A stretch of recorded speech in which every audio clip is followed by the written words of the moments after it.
64% of Generation Xers aren't saving anything for retirement. Oh my goodness.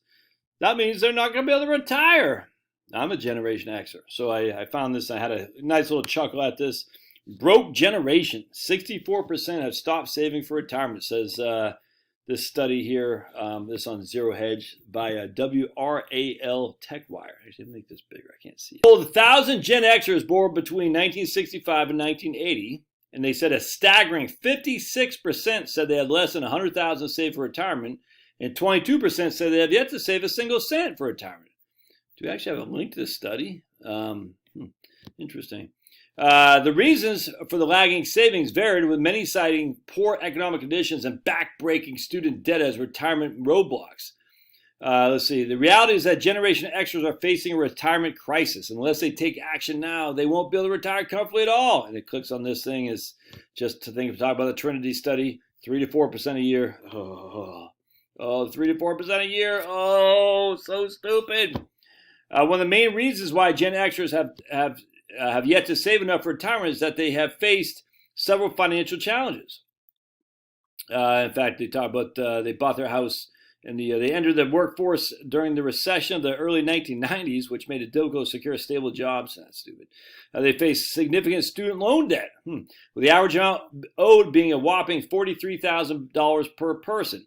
And Generation X holds 38% of the $1.63 trillion in federal student loan debt. They've been hit hard by the housing crisis, and many of them purchased a house at the market's peak in the early 2000s, and they couldn't refinance or sell it later. Okay, but that's literally 15 years ago. Right. Additionally, many Generation Xers have not taken advantage of retirement savings plans. According to the survey, 64% of Generation Xers are saving 10% or less of their monthly income for retirement. Experts recommend that workers save a minimum of 10 to 15%. Okay, well, you're saving more. We know that for a fact you're saving more than 10%. How? FICA taxes. 6.2 on your end, 6.2 on the employers. That's 12.4% right there. All right, we know that for a fact. I talked about that in my book. You can retire on Social Security. If you haven't got it yet, you do. Well, I talk about what retirement savings crisis. You are saving money for retirement. You are doing it, and your employer's doing it. It's stupid to say, but you don't have access to it. You have access when you hit 62, 65, 67, 70. Yes, you do. And it's the best annuity money can buy. Let's see. A large majority of Generation X is in debt. No matter what your yearly income could be, it's tough to devote any money to retirement savings when you have a huge amount of debt. That is the issue. When you have a huge amount of debt, 100%. It's almost like someone should write a book where the first chapter is debt is the enemy. Oh, I do that. Because if you're focused on paying down debt, you can't focus on other things. That's why the debt money is talked about in the Bible a lot, dude. Oh my goodness, it's just that simple. Don't take on debt. Try your best to get out of it. Certainly don't take on massive student loan debt. Why would you pay these woke student loan people or woke professors and whatnot to tell you about 57 flavors and go massive amount of debt? Don't do that. I hope the days are over that we're learning this. Look, college is a joke. It's a joke. And I talked about this with my wife today. It's like, dude, if you can get in University of Georgia for tuition free, like my second is doing, that's great. But if you're paying $50,000 a year just to hear some woke propaganda, that's not worth. You're not learning anything. No one values this. No one says, "Oh my goodness, you have a degree from University of Georgia. You must be smart." No, it's even getting worse. It's absolutely insane to go into debt for that kind of education because it's not education. It's indoctrination. We all know this, dude.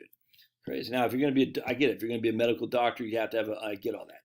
However, for the vast majority of young men in particular, all this is just freaking trite. They're just trying to say, oh, man, you should be ashamed of your skin. You should be ashamed of your sex. You should be ashamed of being American. Screw all that.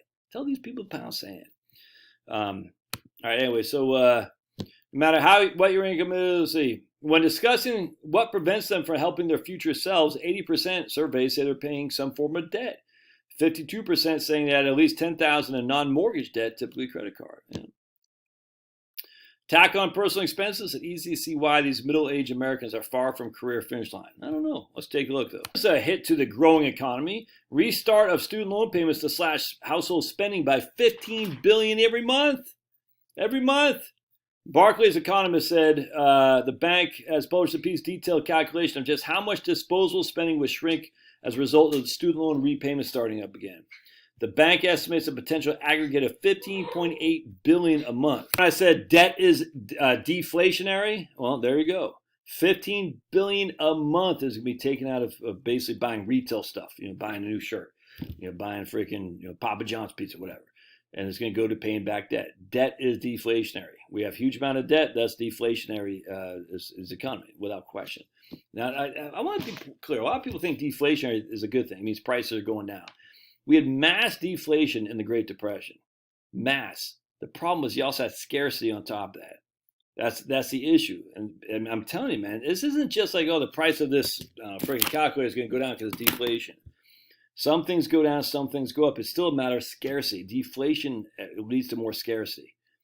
And more scarcity means it's harder and harder to attain the things you want, even if the price is potentially dropping.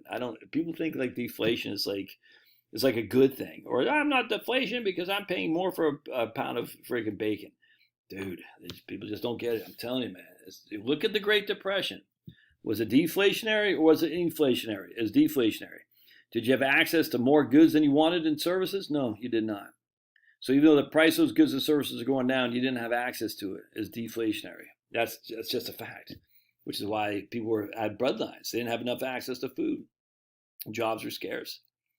That's why FDR was saying, plow your fields. Even though people were starving to death, plow your fields. We got to get the price up. The way we get the price up is have less product available. So less product available made it more scarce. That would jump the price up. It didn't. It was deflationary. It's crazy, man. It's more than just, the price of something's going up or down. All right, let's keep reading here. This represents an 8% headwind to monthly personal income. 8% less income being used for disposable spending. And that means, what does that mean? What drives the economy? Personal consumption expenditures, PCE. 70% of GDP is from PCE. If 8% of PCE is being reduced because of student loan repayments, what is that going to do for PCE? It's going to drop it. What does that do for economic growth? It's going to drop it. Crazy, man. But hey, it's all good on the Bo Jiden train, man. Everybody just said yesterday, God save the queen, man. Dude, how long? I mean, look, guys, it's insanity out there. We are living in an insane world. And I think the best way to escape the insane world is recognize it's insane. And just do your best to say, these people are nuts. Nothing I can do about it. And just try to pay off your debt. Because I'm telling you, pay off your debt, pay off your debt, pay off your debt. You can get by on Social Security. But they'll take away Social Security. I don't know if they want a revolution, I suppose. But they're not taking away Social Security. You can get by on Social Security. Remember, if part of your expenditures includes debt service, and that debt services falls away, like it will in retirement, then inherently your expenditures will drop significantly because debt service is gone. Love your thoughts. We'll see you. Oh, don't forget, if you want to subscribe to my email list is in the doobly-doo. If videos like this help you, buy me a cup of coffee down below. That's in the doobly-doo as well. All right, see you.